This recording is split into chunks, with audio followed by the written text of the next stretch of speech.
dengan studi literatur atau studi pustaka ya. Nah, pada sesi pertama tadi telah dibahas betapa pentingnya merumuskan masalah yang hendak diteliti sebagai komponen ontologis suatu penelitian. Nah, selanjutnya peneliti akan membuat suatu studi literatur atau studi pustaka dengan menampilkan teori atau hasil penelitian orang lain untuk mendukung penyelesaian masalah yang sedang difokuskan atau dikaji.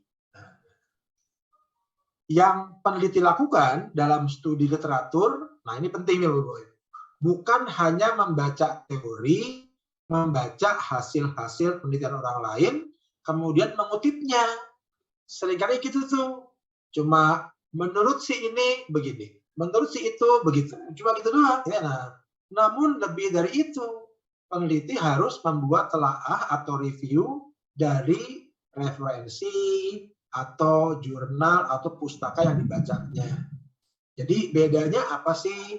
Bedanya adalah kalau Bapak Ibu menganjurkan pada para siswanya hanya mengutip saja, itu ya pekerjaan editor gitu ya, bukan pekerjaan peneliti. Kalau peneliti harus membuat telaah. Misalnya kayak gimana sih? Membuat telaah itu artinya peneliti memberikan komentar pada literatur atau jurnal atau referensi yang dibacanya. Loh, berat dong kalau memberikan komentar. Komentarnya nggak usah panjang-panjang. Misalnya begini, misalnya ya. Biasanya peneliti mengutip atau melakukan sitasi dari buku, dari jurnal, itu apa sih tujuannya? Kan tujuannya biasanya untuk merefer satu definisi ya. Misalnya persepsi menurut Smith, kan gitu ya. Atau misalnya keanekaragaman menurut Sumarwoto, misalnya gitu ya. Jadi sebetulnya mau merujuk definisi. Nah, kalau penelitinya itu ternyata siswa yang punya minat baca yang tinggi, kebetulan didukung dengan referensi yang banyak, biasanya satu istilah itu dia mengutip dari beberapa hasil penelitian orang lain atau dari beberapa referensi. Misalnya gini, keberlanjutan menurut Salim, nah, selanjutnya keberlanjutan menurut Odum, berikutnya perlanjutan menurut, jadi untuk keberlanjutan aja dia kutip 3 Bapak Ibu, bahkan hebat nih. Kalau juri baca kayak gini, wih, hasanah literaturnya luas juga nih si siswa ini, gitu. Kita udah memberikan satu apresiasi tuh. Nah, kalau untuk satu istilah, katakanlah keberlanjutan atau keanekaragaman atau persepsi, peneliti mengutip lebih dari satu pendapat, maka sebagai reviewer, sebagai penelaah, bukan sebagai pengutip saja, peneliti harus menyampaikan pendapat. Misalnya gini, yang keberlanjutan menurut si A begini, selanjutnya menurut B begini, menurut C begini. Nah, pada bagian terakhir peneliti bilang, menurut peneliti, jadi menurut peneliti. Jadi keanekaragaman menurut A, B, C begini. Menurut peneliti apa?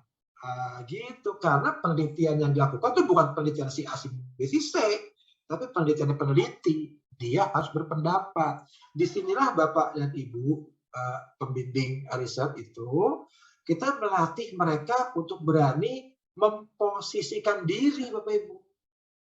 Gitu. Karena apa? Karena walaupun masih SMP SMA, dia calon ilmuwan. Harus mulai dilatih memberanikan diri, positioning. Gitu.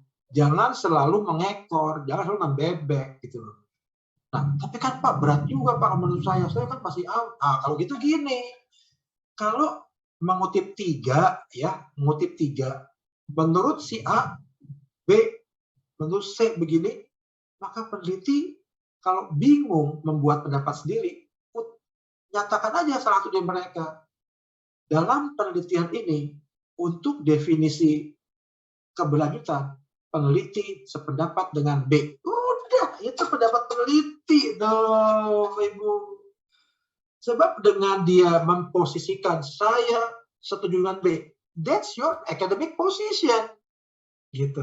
Tapi kalau karena menurut A, menurut B, menurut C, terus menurut peneliti apa? Ya peneliti sih ikut-ikut aja semua. Lah, peneliti ikut-ikutan kalau gitu ya. Nah, nggak boleh begitu. Nah, itu peneliti menempatkan diri sebagai reviewer, penelaah, bukan pengutip. Nah, seringkali cuma ngutip. Tapi nggak usah khawatir Bapak Ibu. Ini perlu dilatih SMP SMA. Jangan kan SMP SMA. S3-nya cuma tukang ngutip gitu kan. Makanya suka jengkel saya. Gimana sih? Harusnya bukan pengutip, tetapi penelaah gitu. Mengapa ini penting? Studi ini penting dilakukan untuk apa? Untuk membangun kerangka teori, membangun kerangka berpikir, membangun kerangka konsep, dan juga menyusun hipotesis penelitian. Bagaimana peneliti bisa membangun ini semua tanpa banyak membaca? Gitu. Itu. Maka ada baiknya Bapak Ibu nanti ngomong secara santai pada para peserta atau siswa itu begini. Untuk menjadi peneliti, bahkan menjadi sarjana atau magister atau doktor yang baik, itu perlu menguasai 4 kemampuan bahasa. 4 kemampuan bahasa. 2 kemampuan pada saat dia menyerap ilmu dari orang lain. 2 kemampuan lagi pada saat dia mengekspresikan kebolehannya. Nah, apa yang 2 pertama?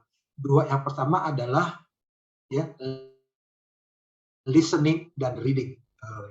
Jadi listening, dengarkan apa kata guru, dengarkan apa teman-teman yang lebih senior, dengan kata ahli, dengarkan listening tanpa banyak membantah, listening dulu, listening. Nah, yang kedua reading, banyak baca. Bagaimana seseorang dapat kita nilai tinggi pengetahuannya kalau nggak pernah baca? Jadi listening and reading pada waktu peneliti menyerap ilmu dari orang lain. Setelah dapat penyerapan itu, dia kuasai, dia coba mengekspresikannya kan dalam bentuk riset, menulis. Nah, maka kemampuannya 2 lagi, yaitu writing and speaking. Jadi listening, reading, writing, and speaking. Mudah nggak? Oh, nggak mudah.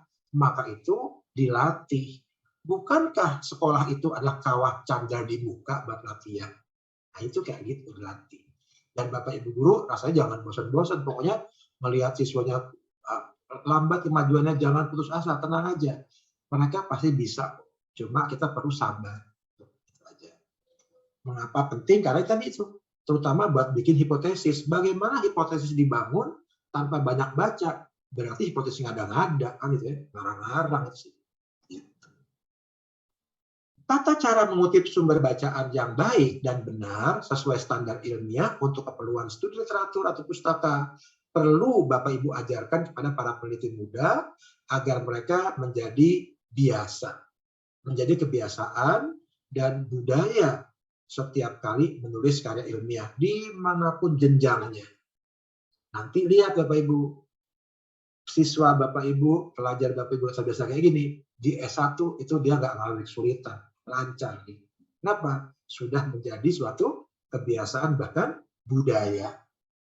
Selain itu, hal ini juga penting untuk melatih ketelitian dan kejujuran ilmiah yang menjadi syarat utama dan mutlak seorang peneliti. Mengapa begitu? Karena bahaya plagiarisme. Bapak Ibu, agak keluar dikit ya. Yang namanya penelitian itu terambil dari kata dasar teliti. Benar ya? Jadi kalau seorang peneliti itu nggak teliti, kemudian selordah itu jorok gitu ya, nah messy gitu ya, nggak bagus, ya bukan peneliti. Kenapa? Karena terambil dari kata teliti itu. Yang kedua, ini yang lagi mahal Bapak Ibu. Apa? Kejujuran.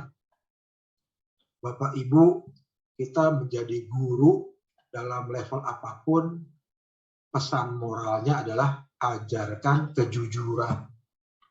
Republik ini sekarang kejujuran adalah barang yang sangat langka, Bapak Ibu. Ya kan? Jujur, wah langka banget tuh. Ya, kita juga belajar banyak nih dari kasus terakhir nih. Bagaimana kejujuran dipertaruhkan. Nah, itu. Jadi, tolong. Kayak apa jujurnya sih? Nah, kalau bukan hasil karya dan temuanmu, jangan lupa dong jujur, sebutkan sumber yang kamu kutip, sebutkan dong sumbernya, itu jujur, melatih kejujuran. Sangat dianjurkan peneliti memanfaatkan dan membaca jurnal ilmiah terkini yang terbit 4-5 tahun terakhir. Untuk apa? Untuk menyusun kerangka teori, kerangka berpikir, kerangka konsep penelitian. Sayangnya di Indonesia belum banyak ya jurnal ilmiah dalam negeri untuk jenjang sekolah menengah. Serta yang kedua, faktor kurangnya minat membaca di kalangan peserta didik. Kan gitu ya, kita akui bersama ya, ini memang. Nah, selain itu juga ada faktor lainnya, perpustakaan sekolah tidak mendukung menyediakan buku-buku yang di luar standar. Kan kalau penelitian kan nggak mungkin pakai buku-buku yang standar SMA atau SMP, Bapak Ibu ya. Harus ada buku sumber lain kan. Tapi zaman sekarang udah enak. Nggak usah beli, nggak usah itu, tapi bisa membuka internet, masuk ke dalam lokus atau situs tertentu untuk dapat mengakses referensi. Nah, sebelum masuk hipotesis, Bapak Ibu, sampai di sini apakah ada diskusi? Silakan, Bapak Ibu.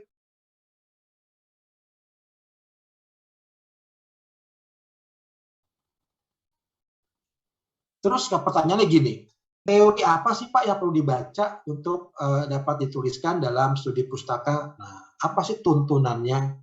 Gampang Bapak Ibu. Teori itu banyak banget, ya kan? Wih, ribuan. Ada seringkali itu saya melihat, jangankan SMP, SMA ya, S3 itu, Masya Allah tebel banget tuh tinjauan pustakanya. Berbagai teori dimasukkan situ. Terus saya tanya gini, Anda lagi bikin karya ilmiah atau bikin ensiklopedi?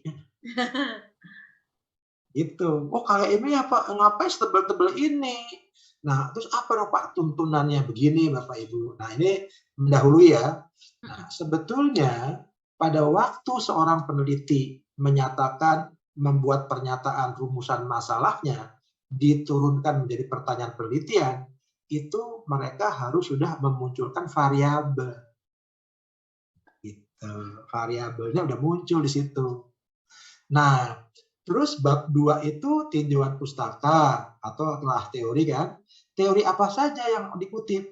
Teori yang dapat menjelaskan variabel. Jadi dari sekian banyak teori yang disediakan di dunia ini, apa perlu diambil semua? Ya enggak, selected aja, terpilih. Apa dasarnya? Variabelnya. Misalnya gini, penelitian sosial, ternyata variabelnya persepsi. Nah, ambil, baca teori persepsi. Teori persepsi dari Moleong, teori persepsi. Nah, gitu. Karena variabelnya persepsi. Gitu. Oh, variabelnya ternyata kualitas air. Nah, cari referensi kualitas air.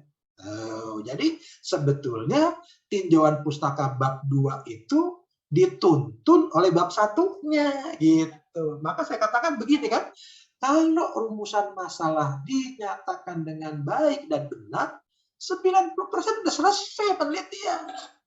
Mereka dituntun dari situ. Teorinya jangan aneh-aneh ya, teorinya sesuai dengan variabelnya. Gitu, terus diturunkan kayak gitu. Itu ya, jadi silakan Bapak Ibu kalau ada diskusi, monggo. Apakah ada yang ingin bertanya sampai di sini Bapak Ibu?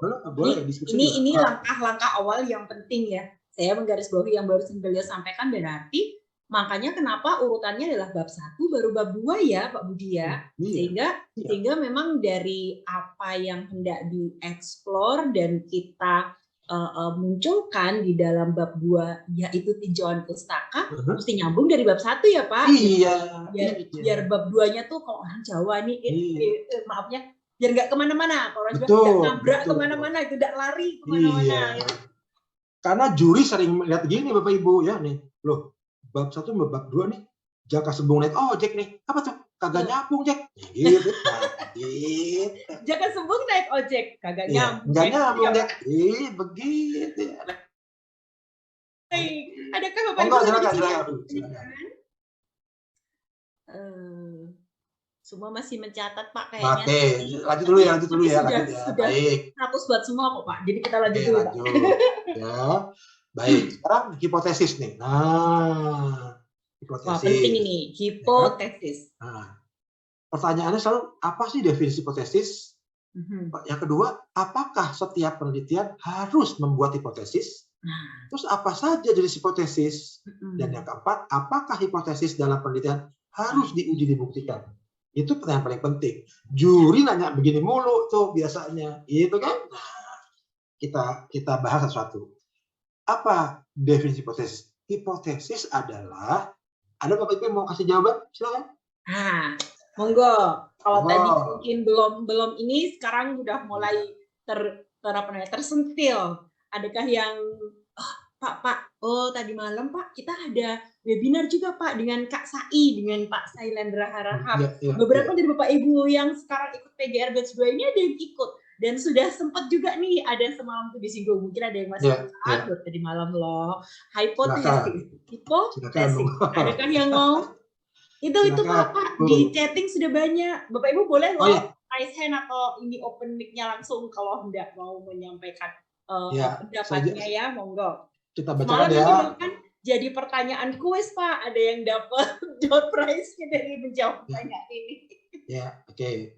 Ada, saya bacakan gini. Pendapat dari Pak Ilham, hipotesis itu dugaan awal atau prediksi awal. Oke. Kemudian dari Bu Hairunisa, hipotesis adalah jawaban atau dugaan sementara yang menjawab atau menguatkan rumusan masalah. Oke. Dari Pak Albert, dugaan sementara. Dari Bapak atau Ibu Gemilau nih, dugaan yang belum Bapak ya, dugaan yang belum terbukti. Terus dari Bu Monica Sandy, dugaan sementara yang akan dicek. Oke. Wah, keren. Semuanya sah dan betul. Jadi namanya hipo kan, hipo. Dia masih belum dibuktikan tuh hipotesis. Nah, saya kira saya mengutip dari Bapak Ibu itu udah benar. Hipotesis itu adalah dugaan atau mungkin lebih pasnya jawaban sementara dari pertanyaan penelitian. Kan Bapak Ibu nanya tadi kan, bagaimana? Apa? Kan nanya kan? Itu apa jawabannya? Jawabannya yang pasti entar setelah dikaji, dicari datanya. Tapi perlu nggak menyampaikan jawaban sementaranya? Perlu. Nah, jawaban sementara terhadap pertanyaan penelitian atau jawaban sementara terhadap masalah penelitian itu namanya hipotesis. Sementara Pak, iya kan belum finalnya gitu. Nah, untuk bisa menyusun jawaban sementara, apakah Bapak Ibu dapat menyusun blind, buta, tanpa baca ini itu? Nggak mungkin. Karena itu, hipotesis selalu ditempatkan setelah Bapak peneliti, Bapak Ibu mengajarkan pada siswanya setelah peneliti menyusun tinjauan pustaka. Gitu.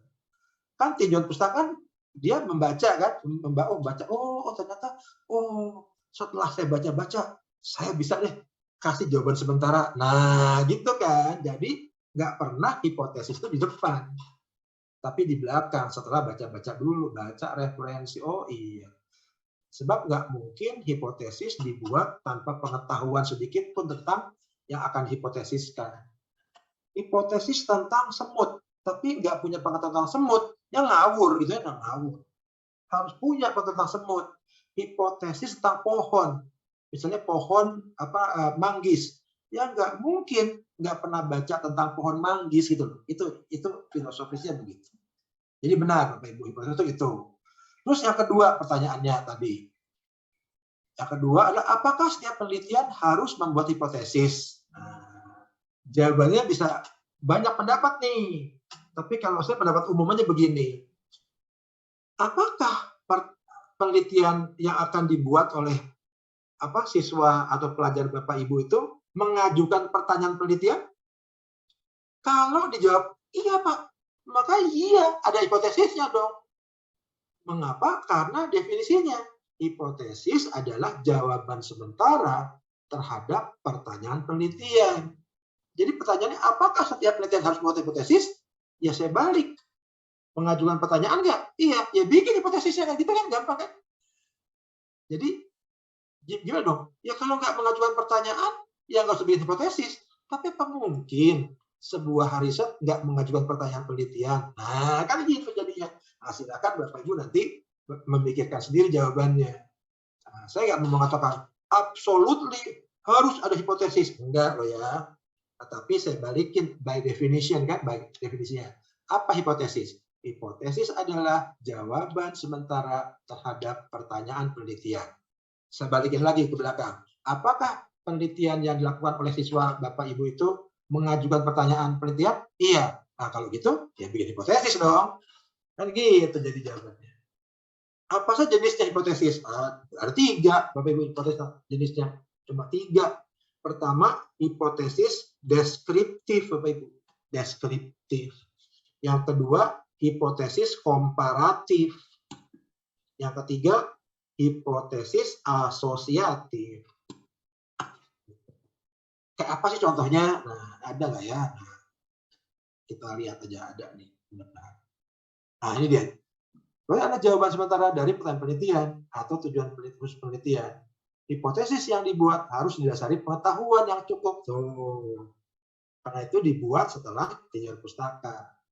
Karena tujuan penelitian adalah operasionalisasi dari pertanyaan penelitian, dan pertanyaan penelitian adalah turunan dari masalah, maka, nah ini begini, jika hipotesis teruji dan ternyata benar atau diterima, maka boleh diklaim, boleh dikatakan bahwa tujuan khusus tercapai, pertanyaan terjawab, masalah dapat solusinya, gitu kan?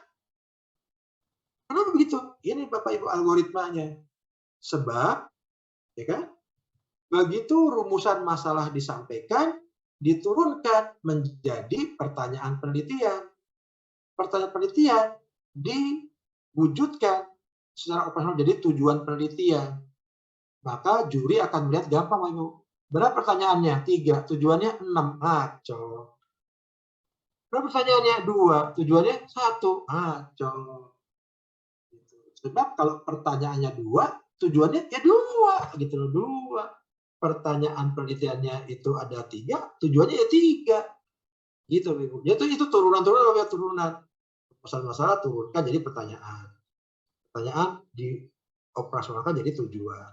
Berarti kalau gitu, kalau hipotesis diterima, tujuan tercapai, pertanyaan terjawab, masalah mendapatkan solusi, ya kan gitu ya. Maka jika A sama dengan B dan B sama dengan C, maka ya A sama dengan C, gitu kan. Itu logika berpikir. Jadi mudahkah membuat hipotesis? Ya enggak. Ya kalau film sekarang tuh apa? Ngeri-ngeri sedap, gitu ya. Ya gitu. Susah-susah gampang nih. Tapi begitu terbentuk, wah, ada deh, terjawab semuanya. Nah, sekarang balik tadi, ada 3 hipotesis ya. Nah, tuh, Bapak Ibu. Ada hipotesis deskriptif, yang kedua hipotesis komparatif, yang ketiga hipotesis asosiatif. Ya. Contohnya gimana? Dan gimana milihnya? Sesuaikan dengan formula tujuan penelitiannya. Kalau tujuan cuma mengetahui, mengidentifikasi, gitu ya, maka hipotesisnya deskriptif. Contohnya gimana? Contohnya begini. Tujuannya mengetahui seberapa lama lampu merek A dapat menyala. Tujuannya ya. Berapa lama lampu merek A dapat menyala. Kan banyak iklan tuh ya. Lampu merek ini 1000 jam, lampu merek ini gitu kan. Kan gitu kan. Nah, siswa peneliti nih. Pertanyaan tujuannya adalah mengetahui atau menghitung, mengukur berapa lama lampu merek A dapat menyala. Itu tujuannya. Maka kalau tujuannya kayak gitu, cuma mengetahui, cuma mengidentifikasi, hipotesis deskriptif.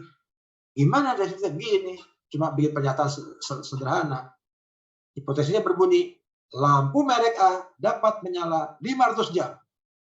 Udah, itu deskriptif tuh. Benarkah bisa nyala 500 jam? Bisa iya, bisa enggak kan? Buktikan dengan eksperimen gitu kan? Gitu. Jadi kalau hipotesis itu ukurannya pakai teori Bapak Ibu, maybe yes, maybe no, gitu ya. Nah, iya. Udah pasti maksudnya pasti, ya bukan hipotesis lagi dong, udah proven namanya, udah terbukti. Hipotesis itu terbuka untuk diuji, karena bisa benar bisa salah kan. Maka secara deskriptif dibuat hipotesisnya. Lampu merek A dapat menyala 500 jam. Oh, deskriptif. Benarkah? Kita buktiin. Gitu kan? Kita buktiin. Namanya hipotesis. Tapi hipotesis kayak gitu, itu berangkat dari tujuan yang berbunyi mengetahui berapa lama, atau mengetahui ya kan, berapa lama lampu merek A dapat menyala. Nah, itu begitu. Tapi kalau komparatif, itu nggak cocok untuk tujuan kayak gitu. Namanya komparatif, membandingkan. Kan? Pertanyaannya atau tujuannya begini, menganalisis perbedaan lamanya menyala antara lampu merek A dengan lampu merek B. Hipotesisnya komparatif. Lampu merek A dapat menyala lebih lama dari lampu merek B. Itu komparatif. Itu hipotesis. Benarkah begitu? Ya maybe yes, maybe no kan namanya juga hipotesis gitu kan. Yang ketiga, hipotesis asosiatif. Ini hipotesis yang menyangkut hubungan antar variabel. Ya, tujuannya begini tujuannya. Ingin mengukur pengaruh peningkatan konsentrasi A pada kenaikan berat badan B. Kalau gitu ada dua nih, antara konsentrasi dengan berat badan kan? Berarti asosiatif deh hipotesisnya. Jadi gimana bunyinya? Jika konsentrasi A ditingkatkan, maka berat badan akan berkurang. Benarkah? Ya nggak tahu, bisa benar bisa salah kan? Nah, buktikan gitu. Itu contoh hipotesis asosiatif. Tiga hipotesis jenisnya. Pertanyaan yang keempat tadi, apakah hipotesis harus diuji? Jawabannya begini, Ibu. Harus.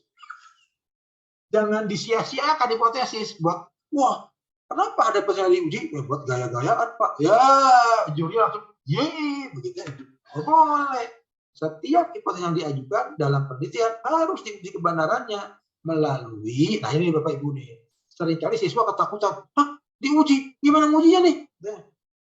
Tenang, ya nah. Dapat diuji kebenarannya melalui berbagai metode yang dapat dipilih itu. Umumnya metodenya statistik. Statistik Pak berat banget? Enggak. Ada dua statistik jenisnya. Ada statistik deskriptif, yang kedua statistik inferensial. Pilih yang mana, yang memudahkan aja gitu. Tapi harus diuji, ya harus diuji. Hipotesis tidak boleh disia-siakan, harus diuji. Nah, setiap hipotesis yang diajukan dalam penelitian harus dinyatakan bagaimana nasibnya, dalam tanda kutip ya, ya terbukti apa enggak, diterima atau ditolak tuh nasibnya tuh dalam pembahasan penelitian tuh di bab pembahasan nyatakan berdasarkan hasil penelitian gini-gini maka terbukti bahwa hipotesisnya ditolak. Nah, udah gitu. Jadi nasib hipotesis harus dinyatakan dalam pembahasan hasil penelitian. Gitu. Nah, sampai sini Ibu ada diskusi silakan. Itu tadi kalimat terakhir Bapak tuh benar harus di-highlight tuh Pak. Betul. hipotesis nggak boleh disia-siakan itu loh Pak, ya kan? Iya, nggak boleh. Dan tanggung jawab seorang peneliti lah Iya, untuk menunjukkan nasib dari hipotesis itu gitu Pak iya, ya. Mau dibawa kemana hipotesis kita gitu ya Pak. Ada lagunya tuh Pak. Iya.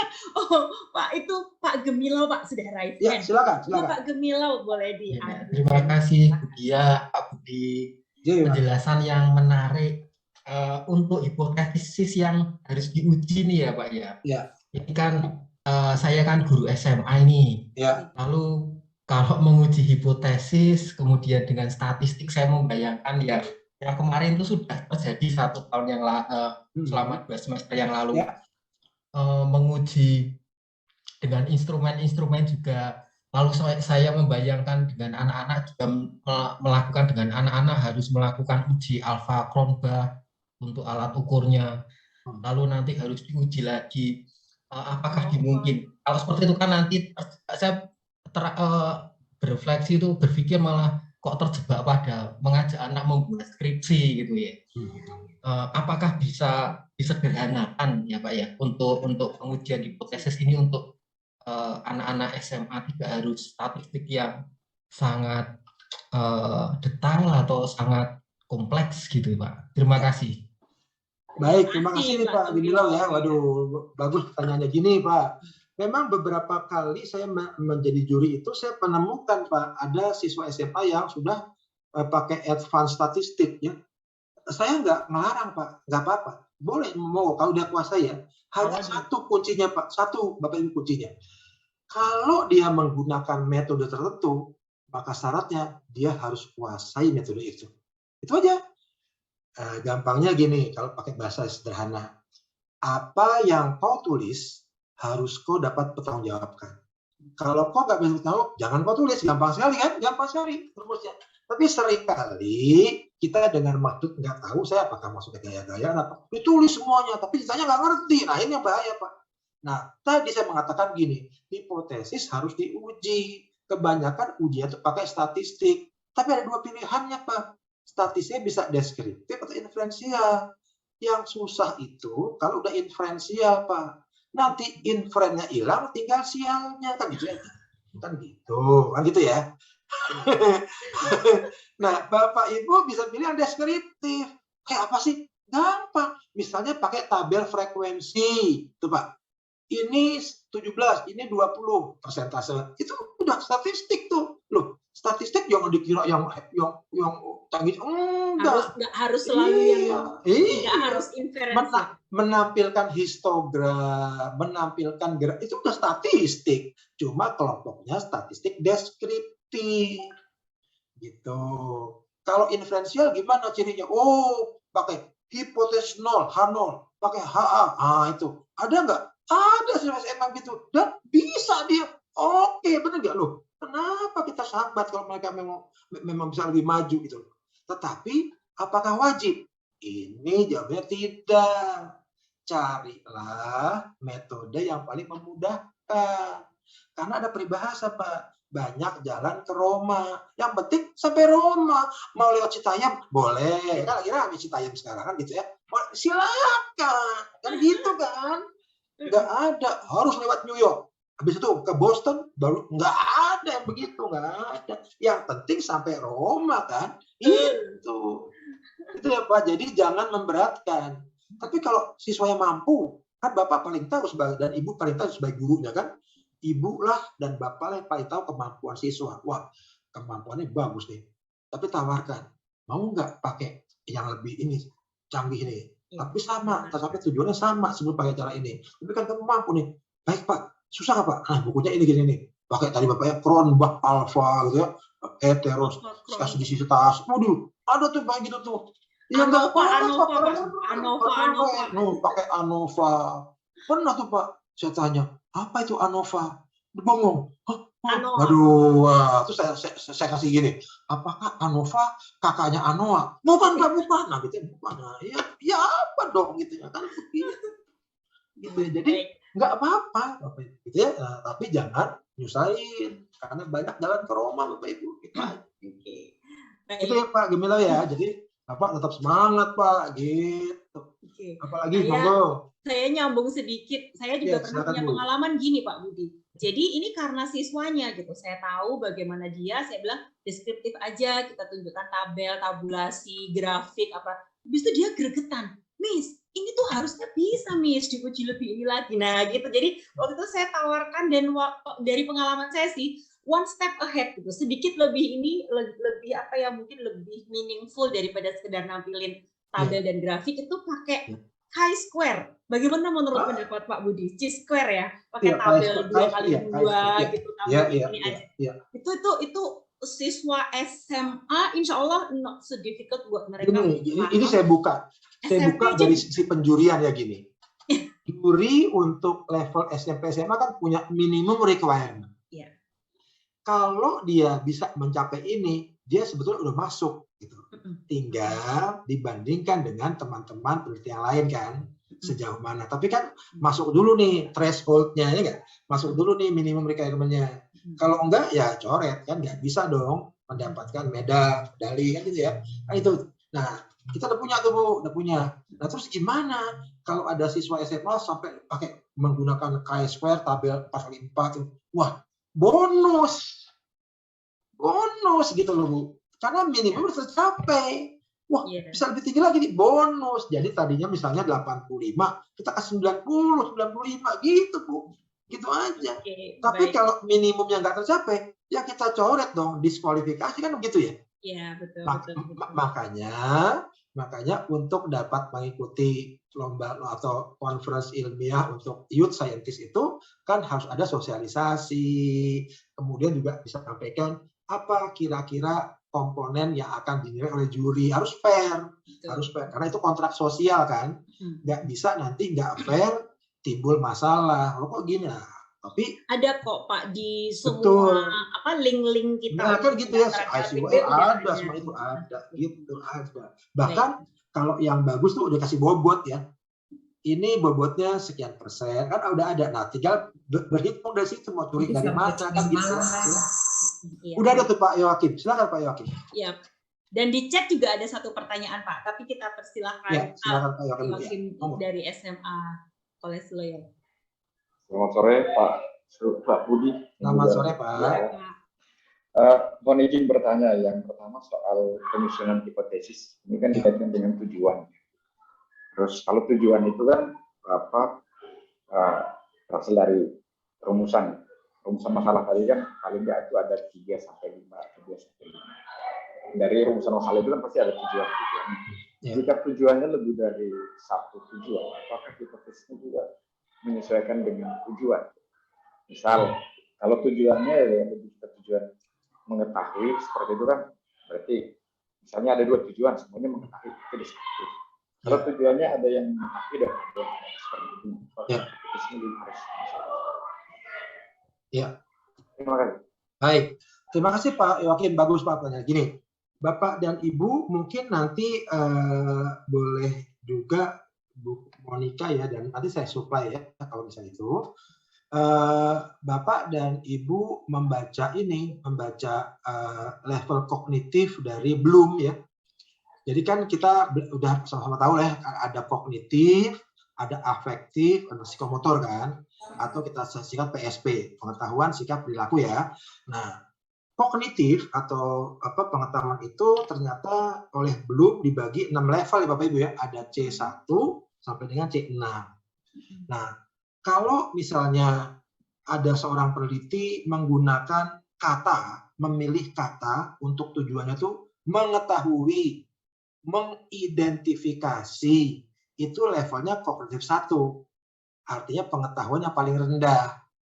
Tapi kalau dia memilih kata dan menggunakan kata menganalisis, waduh hebat nih, udah C4 itu. C4 artinya tidak mungkin seorang siswa mampu menganalisis kalau dia nggak tahu, bro. Nggak mungkin dong. Jadi belum udah membagi gitu. Nanti kalau misalnya Bapak Ibu, nanti saya kasih ke Bu Monica deh gitu ya. Nah, ini ada nih pilihan-pilihan kata yang masuk kategori C1, C2, C3. Kalau siswa SMA udah mampu ke C4, kita kasih bonus. Jangankan SMA, S2 aja masih blenger gitu ya. Nah, iya gitu ya. Ini nggak mudah. Dan nggak bisa sembarangan ya memilih kata yang digunakan dalam tujuan. Mengapa? Nanti saya jelaskan. Karena tujuan itu nanti akan terrefleksikan dalam kesimpulan. Ya kan? Kalau tujuannya misalnya begini, menghitung konsentrasi BOD Sungai Ciliwung. Lakukan kan? Kesimpulannya gimana? Konsentrasi Sungai Ciliwung, BOD Ciliwung 16. Kan gitu kan? Gampang kan? Jadi gampangnya begitu Bapak Ibu. Jadi jangan nanti kesimpulan itu ngelantur. Kesimpulan harus stick pada tujuan. Makanya kalimat tujuan pun menggambarkan kalimat kesimpulan nanti. Coba sekarang Bapak Ibu bayangkan. Tujuannya gini bunyinya. Menggambarkan. Kira-kira gimana kesimpulannya? Gambar-gambar. Kan pusing. Nah itu loh maksudnya gitu loh.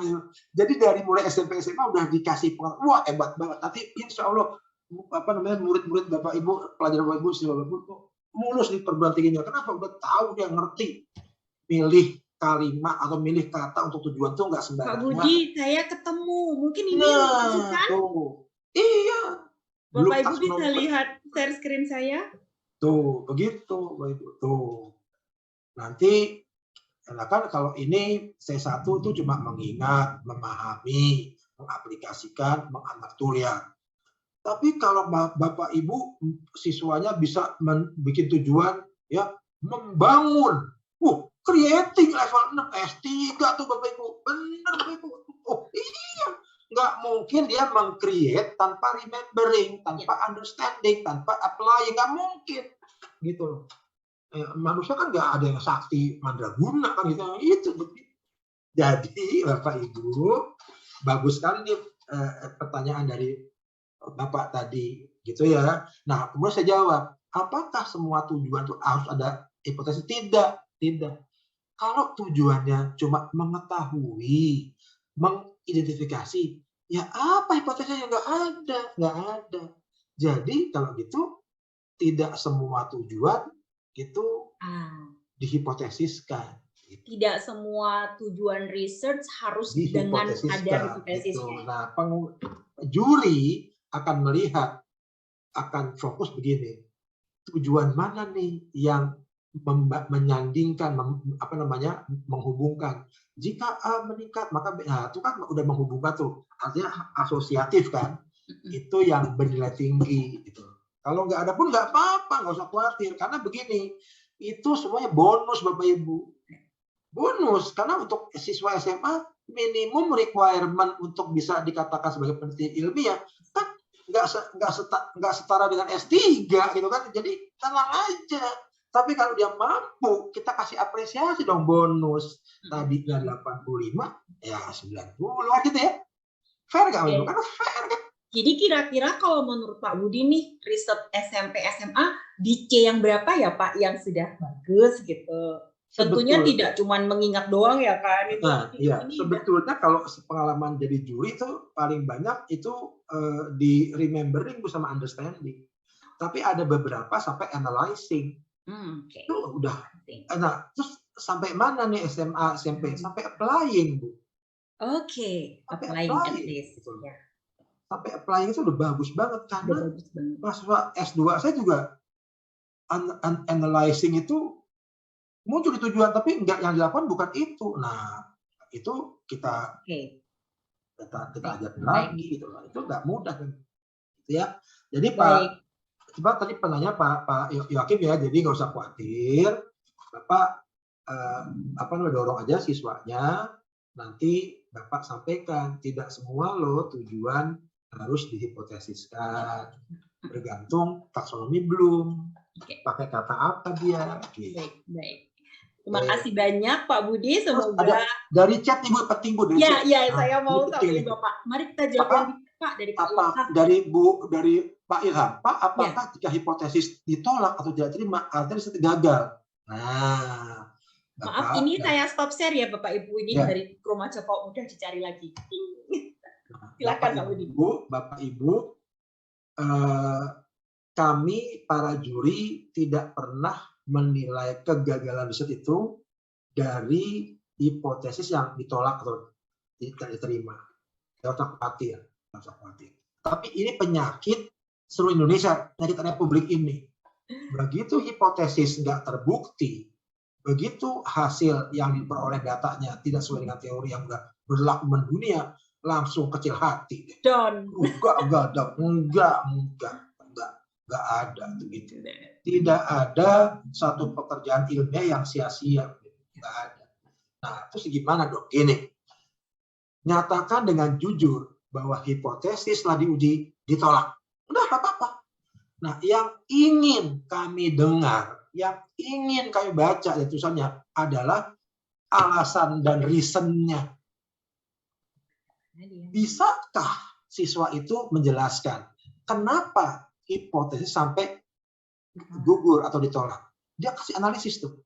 Pertama dari kerangka teorinya begini. Nah, itu yang benar ilmiah. Itu benar ilmiah. Jadi sekalipun hipotesis ditolak, bisa nggak dapat medali? Bisa. Bisa. Itu. Bisa. Kenapa enggak? Gitu. Karena saya juga harus kami semua harus turut mencerdaskan bangsa. Begini pengertiannya. Kenapa sih takut hanya dengan penelitian ilmiah? Bukankah kebenaran absolut itu nggak ada? Kebenaran absolut hanya milik Tuhan. Ya, jadi nggak usah takut, Bapak Ibu. Ya, selama kita manusia, ya kita berbuat salah nggak masalah. Yang penting apa? Jujur. Salah, benar, nggak masalah dunia ini itu. Tapi nggak jujur, celaka Anda. Itu persoalannya. Orang sekarang negeri ini sedang dipertaruhkan karena kejujuran kok. Benar salah, relatif. Benar nggak? Allah aja maha pemaaf. Ya kan? Masa kita ilmiah menuntut, kamu harus benar. Itu harus terbukti. Kalau nggak terbukti, enggak. Itu bukan ilmuwan. Ilmuwan terbuka dengan dia open mind sifatnya. Tapi ada catatan Bapak Ibu. Hipotesis yang tidak diterima ditolak, itu jangan khawatir. Yang kami ingin baca, kami ingin dengar dari pernyataan lisannya, apa? Can you explain that? Nah itu dia. Oh, kalau dia mampu begini Pak, begini. Wah, dapat perak. Nah, kalau gue begitu. Loh iya kenapa? Enggak semua bisa begitu. Enggak semua bisa begitu. Yang terjadi apa? Kecil hati langsung, patah semangat. Ah, itu yang celaka. Seolah-olah peneliti harus benar. Harus selalu sukses. Enggak. Bapak Ibu baca enggak sejarah Einstein? Dia sampai dapat menemukan teori relativitas itu berapa tahun sih? Berapa tahun sih Bapak Ibu? Bisa cuma 2 bulan? Enggak. Dia kan aslinya bukan ilmuwan, juru tulis. Baca deh sejarahnya. Buku Einstein yang tebelnya 628 halaman itu. Itu. Jadi Bapak Ibu jangan nakut-nakutin siswa, jangan. Ayo semangat. Bahwa dunia ini Allah yang berkuasa, Tuhan yang Maha Esa berkuasa. Kalau Tuhan punya mau, ya kita tinggal faktanya, objektifnya kita sampaikan. Ilmiah itu cuma nanya satu aja Pak, Bu. Can you explain that? Udah, itu aja. Nah, Pak Budi mohon maaf. Saya tuh pernah juga membimbing siswa dengan kondisi seperti yang ditanyakan oleh Pak Ilham tadi. Jadi siswa sudah serangkaian semua, terus terakhirnya kan terbukti itu salah. Nah, siswa saya bilang gini, Miss, jangan-jangan hipotesis yang pertama kali kita buat itu yang salah, Miss, gitu. Ya, itu yang tidak tepat. Miss, kita ubah yuk hipotesis awal kita cocok-cocokin sama hasilnya. Bagaimana menurut Pak Budi? Ini juga nggak boleh. Nah, nggak boleh ilmu cocokologi ya Pak. Cocok-cocoknya dengan hasil kan itu kan dalam tanda kutip, walaupun kita tidak ingin membuat mereka jadi makin down ya. Itu namanya curang karena nunggu hasil dulu. Iya. Nah, nunggu hasil dulu. Jadi sebetulnya gini kan kalau dia peneliti profesional Bu ya, karena ini kan SMP SMA sih ya. Karena itu dia ada pikirnya gini, siapa tahu loh Miss, di awal itu memang kita salah Miss bikin hipotesis awalnya. Nah gitu dia ada istilahnya tuh positive thinkingnya dia gitu. Tapi waktu itu sih saya udah nggak usah kayak gitu. Dan memang benar sih, at least dapat official award gitu. Yang saya agak khawatir begini. pernyataan terakhir, hipotesis diubah, cocok-cocokin dengan hasilnya nggak boleh, Bu. Ya. Tapi kalau diubah dengan menelaah kembali teorinya, itu betul. Itu betul. Kan nggak boleh dong, kan jadi nggak aci dong. Udah tahu hasilnya cocok-cocok, digatok-gatok, nggak boleh. Ya, Tuh. ya. Jadi gitu boleh, Bu. Jadi kita Hipotesisnya boleh menelaah ulang hipotesis Nah, awal kita, sesuaikan tapi dengan teorinya, Iya, bukan gitu ya, hasilnya, Pak. bukan. Bahwa Bukan nanti kita dengan- sesuaikan teorinya ternyata tetap ditolak, lah nggak apa-apa. Ya. Kalau Bapak Ibu studi S3 nih ya, itu ditolak berdasarkan teori, nggak usah khawatir. Karena Bapak Ibu berpotensi menghasilkan teori baru, benar? Iya, Begitu. betul. Novelty, teori baru. Why not? Apakah semua teori harus pakai nama asing? Teori Thomson, teori James, ada dong teori ilham. Kenapa Ya, enggak? Kenapa enggak? Why not? Gitu kalau saya. ya. Ini bangsa yang minder wardah kan soalnya, ya kan? Payah nih, merdeka 78 tahun masih inferioritas tinggi, ketakutan terus. Maka saya mengatakan begini, mengapa nama bunga bangkai di Bengkulu disebut Rafflesia arnoldi, terambil dua nama orang asing, si Raffles sama si Arnold. Padahal yang penemu pertama bukan si Raffles sama Arnold, orang Bengkulu. Mungkin itu Transmigran Jawa. Kenapa dikasih nama Selamat Bejoensis? Ayo, saya tanya sekarang. Apa nggak boleh? Apa haram? Nggak ada. Tuh. Kita aja ketakutan lulu, minder wardah, merdeka tapi mentalnya terjajah, ya nggak? Itu. Nggak usah khawatir, Ibu. Nanti bisa lahir Ilham Slow. Kan kita senang, ya. Valen Law, wah, kan keren. Kenapa harus nama-nama teori orang asing semua? Enggak lah, gitu. Ya. Oke, Itu bagaimana ya, Pak? Ya, bagaimana Pak Ilham? Tapi ini kelihatannya Pak Ilham, senyum-senyum Pak. Beliau Insya Allah puas ya Pak Ilham ya dengan iya, mudahnya harus, Bu, harus. Kita kan akan menuju ke Nobel Prize kan? Iya, kalau enggak, who knows, peraih Nobel dari Indonesia adalah salah satu dari siswa-siswa Bapak Ibu PGRI 2 ya kan Pak? Amin. Iya kan. Mangga Pak Budi dilanjut. Oke, lanjut ya. Oke. Nah, sekarang variabel deh Bapak Ibu. Kalau ngomong variabel, lagi-lagi definisi kan? Apa definisi? Karena gini, dalam dunia sains, begitu Bapak Ibu atau siswa bingung, kembali ke definisi. Nah gitu aja. Iya. Jangan ngarang-ngarang, ngaco ntar. Definisi, balik ke definisi. Apa sih variabel? Nah, variabel penelitian seharusnya sudah dapat dimunculkan dalam rumusan masalah penelitian. Terus apa sih definisinya gini variabel? Variabel adalah konsep yang memiliki variasi. Itu definisi variabel, itu konsep yang memiliki variasi. Lah, definisi variabel memunculkan istilah baru tuh konsep, gitu kan ya? Oke, saya tanya lagi, apa tuh konsep? Gitu kan? Gitu kan? Karena ini penting. Variabel adalah konsep yang memiliki variasi. Apa itu konsep? Konsep adalah fenomena nyata atau fenomena real yang diabstrakkan. Dengan kata lain, dibalik abstraksi dari fenomena real. Itu konsep, Bapak Ibu. Jadi saya tanya Bapak Ibu, konsep itu real apa abstrak? Saya ulang ya, konsep adalah abstraksi dari fenomena real atau fenomena nyata yang diabstrakkan. Jadi konsep itu nyata, real apa abstrak? Abstrak. Iya gitu. Jadi kalau ada atasan marahin bawahan, mana konsepmu?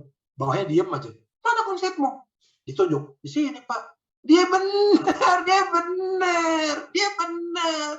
Karena konsep itu abstrak. Baru kalau ditanya gini, coba tuliskan konsepmu. Baru tuh dituliskan konsep itu. Benar nggak? Tapi kalau konsep itu sendiri, dia di sini gitu. Jadi kalau gitu variabel gimana Bapak? Ya abstrak. Kan variabel konsep ya. Konsep kan abstrak. Ya jadi gitu Ibu. Maka dalam penelitian itu selalu juri nanya, ini variabelnya ini ya. Apa ukuran variabel itu? Nah, Kalau ditanya ukuran variabel, baru variabel itu dikonstrukkan, gitu kan? Gitu. Contohnya gini, contohnya. Bapak Ibu kalau saya bilang gizi, itu konsep bukan? Konsep. Gizi itu konsep. Kenapa?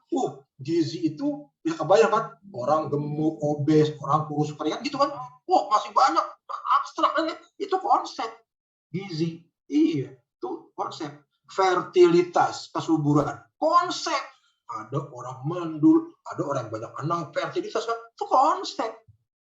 Nah, sekarang kalau fertilitas itu ternyata bisa diterjemahkan menjadi orang yang subfertil, infertil, apa yang, nah berarti udah punya variasi, jadi variabel, gitu kan? Gitu kan? Lingkungan, konsep. Bisa kebayang apa? Bapak Ibu kalau saya bilang lingkungan apa bayangin? Bisa sungai, bisa danau, bisa hutan, bisa gunung. Masih abstrak, benar nggak? Konsep. Ternyata begitu ngomong lingkungan, ada lingkungan alam, lingkungan buatan, berarti udah variabel, gitu Pak Ibu. Tuh, jadi ini seringkali ya, kita sebagai atasan memarahi anak buah tuh, tapi kita nggak ngerti. Mana konsepmu? Diam anak buahnya.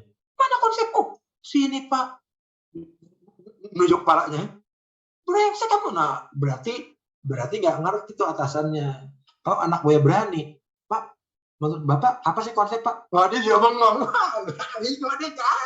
Itu. Karena orang Indonesia tuh kebanyakan pakai istilah, tapi dia nggak ngerti itu definisinya apa. Dia cuma ikut-ikut saja. Karena banyak nih Bu, Bapak Ibu ya. Nanti ada konsep, variabel, indikator, ya kan, parameter. Tuh, lihat. Udah, hati-hati nih, nggak boleh sembarangan nih, ya kan. Mana parameternya? Apa indikatornya? Waduh, amburadul nggak keruan. Karena masing-masing punya definisi. Jangan ditempatkan di konteks yang salah, gitu. Ya, saya terusin dulu ya, nih. Nah, jenis variabel penelitian banyak Bapak Ibu. Namun yang Bapak Ibu sampaikan kepada siswa dua aja deh. Variabel bebas atau independent variable, Inggrisnya singkatannya IV, dan variabel terikat, dependent variable atau DV. Apa definisinya? Variabel bebas adalah variabel yang mempengaruhi variabel lain. Mempengaruhi. Kalau terikat, yang dipengaruhi. Gitu. Misalnya gini, obat A dapat menurunkan berat badan. Obat A sebagai apa? Variabel bebas, kan dia mempengaruhi berat badan, gitu kan? Berat badan, variabel terikat, gitu. Gampang banget kan gitu ya. Nah, ya kan? Gitu. Harga BBM berpengaruh pada harga sembako. Maka harga BBM bebas, kan dia mempengaruhi, benar nggak? Gitu aja kan? Sembako terikat. Nah, itu pengetahuan dasar banget tuh, gampang banget sebetulnya. Nah, ada lagi yang lain. Ada lagi yang lain. Apalagi yang lain variabel itu banyak. Ada variabel moderator, ada variabel intervening, ada variabel kontrol. Ini Bapak Ibu sampaikan boleh sebagai pengetahuan saja. Tidak perlu dituntut dalam penelitian, kecuali dia S3. Gitu. Contohnya gini, banyak nih siswa SMA. Pak, saya coba pakai mencit Pak. Oke. Dari mana mencitnya? 3 ekor dari pasar Pak. 3 ekor dari tetangga Pak. Dilakukan percobaan sama? Iya, tujuan sama. Kalau gitu hasilnya nggak valid. Kenapa? Anda nggak kontrol. Nggak ada variabel kontrol. Harusnya gini, mencitnya diperoleh dari satu sumber yang sama. Ada dikontrol kan?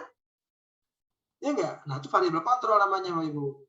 Yang 3 ekor dari pedagang di pasar, 3 ekor dari tetangga, 3 ekor lagi dari. Nah, kalau yang 3 ekor dari pedagang itu emang udah wayahe mati, kan dia mati. Ya, kan gitu. Nah, lo gimana sih? Kan gitu kan? Jadi nggak bisa, nggak valid tuh penelitiannya. Gitu.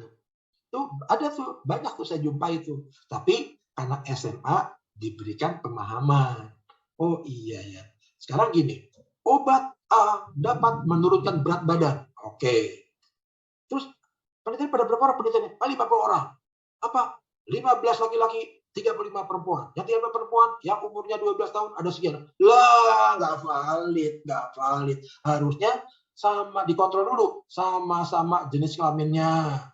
Laki-laki semua. Iya dong, kalau enggak gimana? Laki perempuan dibandingkan ya susah. Umur beda, terus dikunci umurnya. Umur antara 25 sampai 30 tahun tuh dikontrol. Ya kan? Dikontrol. Kalau enggak kacau penelitiannya. Tapi nggak usah dijadikan keharusan. Ya, dalam sebuah penelitian, nama dan jumlah variabel harus konsisten dari bagian awal sampai akhir tulisan karya ilmiah. Nama variabel, Bapak Ibu. Misalnya gini, di bagian awal variabel penduduk, di tengah masyarakat, di sebelah itu penduduk desa. Yang mana sih yang benar gitu? Nggak konsisten. Kalau penduduk terus, masyarakat terus konsisten. Nama variabel itu jumlahnya dan namanya harus konsisten dan sama. Di bagian awal 5 variabelnya, di tengah jadi 7, di bagian akhir tinggal 2. Nah, hilang kemana variabel? Oh ya, nanti dia nggak kontrol nih penelitiannya.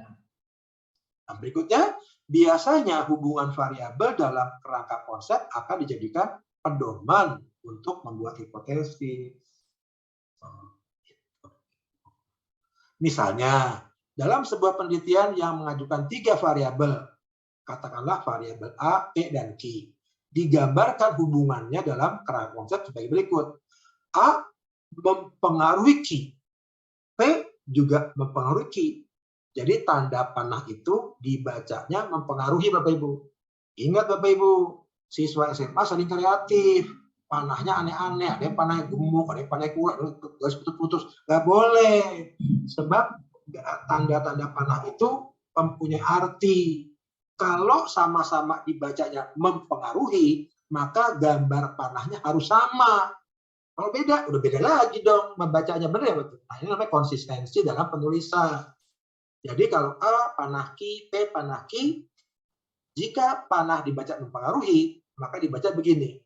A mempengaruhi Q, benar? P mempengaruhi Q, begitu bacanya. Maka hipotesisnya 2, Bapak Ibu. Jika A ditingkatkan, maka Q apa? Nah, yang kedua, jika P apa, maka Q apa? Itu namanya hipotesis asosiatif. Udah gitu. Jadi sebetulnya hipotesis itu salah satu petunjuk atau penuntunnya adalah kerangka konsepnya. Kerangka konsep itu bergantung pada variabelnya. Tuh lihat Bapak Ibu. Kan jadi ngekor semua kan? Maka saya katakan, kalau rumusan masalah sudah benar nyatakannya, beres penelitian belakang itu. Ya kan? Karena ini udah ngomong apa nih? Ngomong metode kan? Sampai variabel, bab 3 kan? Gitu. Sampai sini Bapak Ibu ada pertanyaan? Atau diskusi silakan. Yang tidak didiskusikan Bapak dan Ibu? Oh. Lebih profundus lagi nih. Bahasa saya Pak Budi aja itu. Kita udah lebih mendalam lagi gitu. Dengan konsep hipotesis gitu ya. Pak Budi, tadi masalah panah tadi ya, saya kok jadi gini. Jadi jika A maka Q. Terus yang sana nih, jika P maka Q. Boleh nggak Pak dijadikan satu? Jika A begini-begini dan P begini-begini, maka Q begini-begini gitu. Oke. Gini Bu, gini. Bagus banget nih pertanyaan Bu, dia bagus banget. Begini. Karena memang kalau sama-sama bermuara pada Q, kita bisa menggunakan hipotesis parsial satu-satu, A, Q, P, Q, dan hipotesis gabungan. Maka bunyinya gini, jika A dan P, maka Q. Itu yang ketiga. Betul sekali. Tetapi harus kuat penelitinya, membaca teori. Benarkah ada simultan antara AP mempengaruhi Q? Kan gitu ya. Itu harus kuat teorinya. Kalau enggak, wah. Ya, nah. Dan apakah mempengaruhinya itu sebanding gitu ya Pak ya? Nah, gitu. Sebanding menghasilkan kondisi Q yang sama gitu ya? Ya, betul. Baik, terima kasih Pak. Bapak Ibu ada yang hendak menyambung pertanyaannya, monggo. Pak, berarti kita ini beneran sampai jam 5 aja lah Pak ya langsung ya. Karena udah sepanjang sesi kita maksudnya sampai jam 5 subuh kan Bu ya? Saya mah seneng-seneng aja orang ini namanya sharing kok. Kasih jawab Iya, Ibu. Iya. kita semangat. Monggo Bapak Ibu. Silakan Bapak Ibu. Kalau saya Bapak Ibu dosen ini doang iseng-iseng aja. Saya tuh guru SMA Bapak Ibu. Iya, saya tuh guru SMA Negeri 8 Jakarta sejak tahun 79. Saya juga relatif sama loh dengan Pak Budi. Saya sejak hijrah ke Medan ini stetoskop juga relatif tergantung karena sudah lebih banyak ke field edukasi. Dan kalau tadi saya sampaikan, Miss, saya juga pernah mengajar di satu international school di Medan ini gitu. Tapi pokoknya emang menarik deh mendevelop anak-anak muda bangsa ini ya Pak ya. Tuh. Monggo Bapak Ibu silakan. Ada, jangan malu-malu Bapak Ibu, nanya aja bebas. Feel free. Feel free. Gaya anak gaul tuh Pak. Feel free to ask gitu ya. Iya dong, iya. Orang negara merdeka kok masa takut ditanya. Right hand boleh, daripada lama nulis di chat, langsung open mic-nya, langsung menyampaikan silakan. Oh. Ibu Repsi, Pak Bekti mungkin, atau Bu Novalita. Monggo silakan Bapak Ibu. Saya dengan senang kok ya. Nah, saya ditawarkan sampai jam 5 subuh kan ya. Iya, benar. Kalau buat kemajuan bangsa, why not? Kalau saya begitu. Betul. Atau mungkin sepertinya belum ada Pak. Oke, lanjut ya. Konsep. Nah, tadi